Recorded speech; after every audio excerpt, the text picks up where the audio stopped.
घाटी में लगातार साजिश रच रहे हैं पाकिस्तानी आतंकी ग्रुप।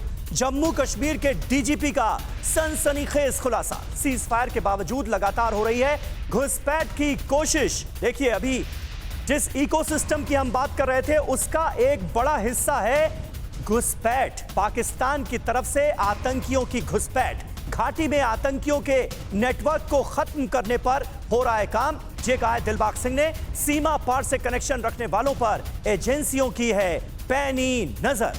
ये कह रहे हैं जम्मू कश्मीर के डीजीपी।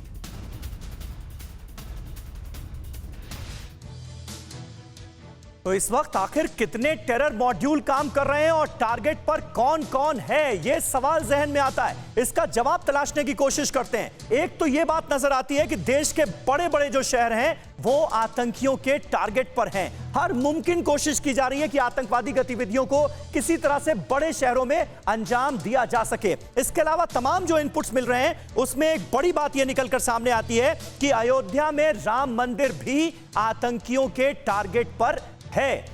तीसरा, हाई प्रोफाइल लोग जो हैं देश के अलग अलग तबके से ताल्लुक रखने वाले, वो भी आतंकियों के टारगेट पर हैं। प्रभावशाली राजनेता जो हैं वो आतंकियों के टारगेट पर हैं और हर मुमकिन कोशिश की जा रही है आतंकियों की तरफ से, पाकिस्तान की तरफ से, कि किसी बड़ी गतिविधि को अंजाम दिया जाए। भीड़ भाड़ वाले इलाके, क्योंकि लगातार जब आतंकियों से पूछताछ होती है तो पता चलता है कि भीड़ भाड़ वाले इलाके की ये लोग रेकी कर चुके हैं। त्योहार पर जुटने वाली भीड़ जो है वो इनका टारगेट थी, ये जानकारी सामने आ रही। बड़े राजनीतिक धार्मिक कार्यक्रमों पर भी इन आतंकियों की नापाक नजर थी।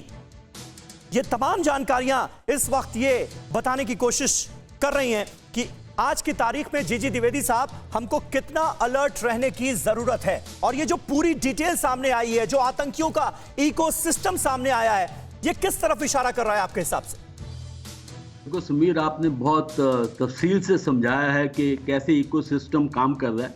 थोड़ा पीछे जाने की जरूरत है कि पाकिस्तान जो है उसकी एक स्ट्रेटेजी है और वो स्ट्रेटेजी है कि किस तरह भारत को वो कमजोर करे और आतंकवाद के थ्रू कमजोर करे। तो ये इकोसिस्टम समझने के लिए ये तीन हिस्से होते हैं। सबसे पहले जड़ कहाँ है? जड़ पाकिस्तान में है, जहाँ प्लानिंग होती है, तैयारी होती है, पूरे रिसोर्सेज लगाए जाते हैं। उसके बाद होती है लाइन ऑफ कंट्रोल, जहाँ से घुसपैठ होता है, जिसमें पाकिस्तानी फौज जो है पूरी तरह इनकी मदद करती है। और तीसरा होता है कि भारत के अंदर जो सेल्स हैं, जो जिन्होंने इसको अंजाम देना है, वो अंदर आते हैं। तो इसलिए मैं ये सोचता हूँ कि इसमें हमारा दो तरफा स्ट्रेटजी होनी चाहिए। सबसे पहले हमें जड़ को खत्म करना है और जड़ है पाकिस्तान और आजकल अफगानिस्तान पाकिस्तान का बॉर्डर। इसके साथ हमें अमेरिका के साथ भी सहयोग करना है, क्योंकि ओवर द होराइजन काफ़ी टैक्टिक्स हैं और हमें इनको जड़ से ख़त्म करना है। और दूसरा, जब घुसपैठ होता है तो पाकिस्तान फौज को उसकी कीमत चुकानी होगी और हमें पाकिस्तान फौज जो लाइन ऑफ कंट्रोल पर है उन पर अच्छे पलटवार करने होंगे। और तीसरा, जो अपने देश के अंदर हमें सिक्योरिटी बहुत हाई अलर्ट करनी है। बिल्कुल। जिस तरह हमारी खुफिया एजेंसीज काम कर रही हैं, हमें ये समझना है कि पाकिस्तान की जो चाल है वो तो आतंकवाद है, उसके टैक्टिक्स। बहुत बहुत शुक्रिया, बहुत बहुत शुक्रिया जीजी द्विवेदी साहब, कर्नल RSN सिंह, अजीम भट्ट साहब, आपका भी बहुत बहुत शुक्रिया। इसके अलावा हमारे तमाम सहयोगी जो हमारे साथ जुड़े थे उन सभी का शुक्रिया अदा करना चाहेंगे।